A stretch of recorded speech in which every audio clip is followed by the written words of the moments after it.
For all our friends at Stories to Inspire, Chanukah is here. I don't know about you, but this is one of my favorite Chagim, not just as children, but even as adults, to stand in front of the menorah and to bond with the light is something that I cherish. I count down and look forward to it every year. I want to tell you that that light means so much to Klal Yisrael. It's the light of Torah, but it's the light of the Mesirut Nefesh that the Jewish people were ready to die in order to keep the light of Torah burning. I want to tell you about a little bit about that Mesirut Nefesh, incredible story that took place in Auschwitz, in a concentration camp. Now, over the years, I'm sure you heard a lot of different stories, Chanukah stories, that took place in concentration camps. And that's precisely the point, that all those stories testify to the very point I'm trying to make. The Mesirut Nefesh for a Jew in impossible situations. But Chanukah, a mitzvah, Torah, is not something that we bend. We're ready to die for it. We're ready to be moser nafshenu al yedei kiddush Hashem. Listen to this incredible story. So there was a young boy in the barracks, and they used to mix the ages. Like this, no one could really group up together and make trouble. So they would put a young boy with an old man and a few middle-aged men. That was basically a mix of the whole group in this particular bungalow that they called the barracks in Auschwitz.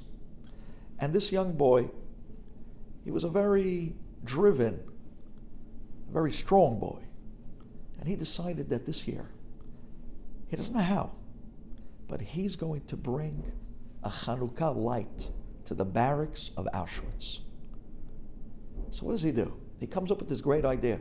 He takes this little bag that he had, and every single day, months before Chanukah came around, he would walk around in the mornings and he would ask everybody for a small piece of their potato peel as a donation for a Chanukah fund. And people had no idea what the boy was talking about, but they thought it was interesting. So every day they would give off a tiny little something of their potato peel, and they would drop it in the bag, and they would give it to this boy as he collected it from all the people in the barracks every single day. And this small little stash of potato peels, little by little, day by day, week by week, started to grow. Now it was only a few days before Chanukah, and the boy had this stash of potato peels hidden underneath one of the wooden planks. And every morning he'd pull it out and he'd do another collection. And now, before Chanukah, he had a small fortune of potato peels. People are thinking, what's he going to do with it? He goes to the kitchen and he talks to the capo. He talks to the Jew in charge who is overseeing the kitchen. He says, listen, I'll make you a deal you can't refuse. Take this bag of potato peels. It's a fortune. And I'll trade it to you. I'll barter. I'll trade it for just a little bit of oil and some matches. Just enough for 8 nights. What do you think? And the capo looks at the boy. Who put these crazy ideas in your head? This is what you're thinking about in a death camp? Your mind should be on living, on surviving. Boy, who put these things in your head? And the boy tried to explain to him, this is the living. This is the only way to survive. Sure enough, he makes the deal. He says, fine, if you want to give away your food, food was the most precious thing in a death camp. You want to give away your food? I'll take it. Here. He gives him the oil. He gives him the matches. And he laughs. And he sends the boy off. This boy hides it in his pajamas, makes his way back to the barracks. And that night, the first night of Chanukah, he hides it in the empty plank underneath the floor. And he tells the older man who was a rabbi, he tells the rabbi of the group, he says, Rabbi, you're not going to believe it. Tonight's the first night of Chanukah. I have some oil. I have matches. Remember the potato peels that I was collecting for months? I used it. I bartered with it. And now we can have the mitzvah of Chanukah tonight, right under the noses of the Nazis. The rabbi was elated. He said, "You're a brilliant kid. You're brave. Hashem is going to bless you one day for this." He turns to everyone in the group and he tells them, "You're not going to believe it. We're lighting a Chanukah menorah tonight." The first night of Chanukah. And sure enough, that night at 2 o'clock in the morning, the rabbi wakes everybody up. And it's funny to say that because nobody was sleeping. When they went to bed, they only faked that they're sleeping because they were so excited that in such a dark place, they can light such a precious light. Nobody slept. And then at 2 o'clock in the morning, they all got out of bed. They picked up the plank and pulled out the oil with the matches. They filled up a small cup. They ripped off a piece from their pajamas and used it as a fine wick, dropped it into the oil, and the rabbi, with tears rolling down his cheeks, lit the match as everyone sat in a circle around this tiny little menorah right in the middle. And the rabbi, with all the kavanah, with tears flowing, Baruch Atah Hashem, lahadlik ner shel Chanukah.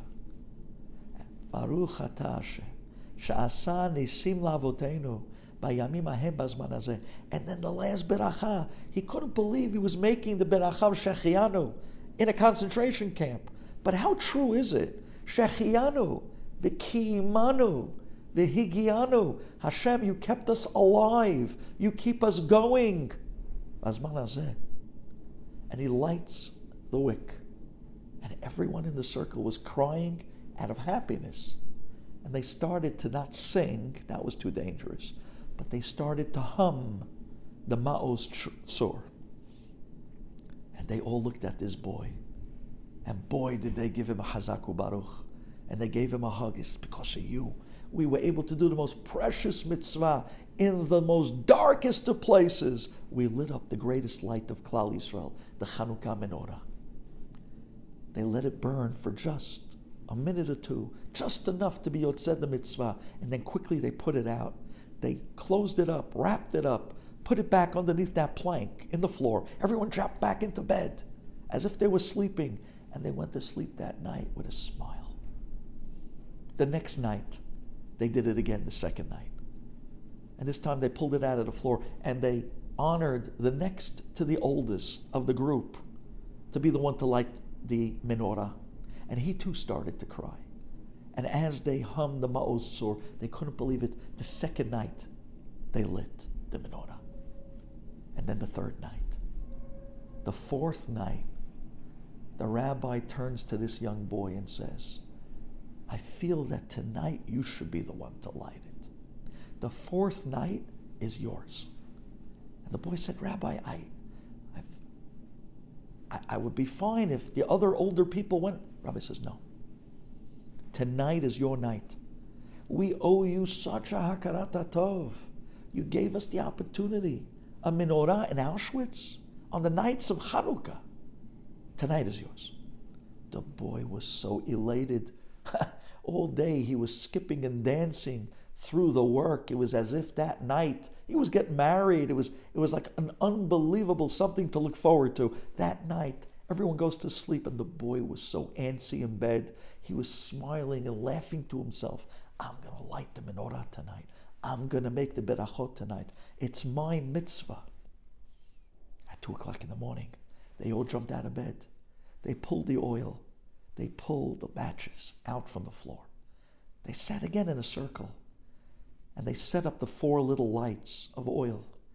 And after they ripped off the pieces of their pajamas to make the wicks, they handed the matches to the boy. And the boy looks to the rabbi with a smile because he doesn't know the berachot by heart. And the rabbi turns and he says to him, "Let's make the berachot together. Repeat after me. Baruch." And the boy closes his eyes. Baruch. And just then, the doors to the barracks swing open, and in charges the Nazi soldiers.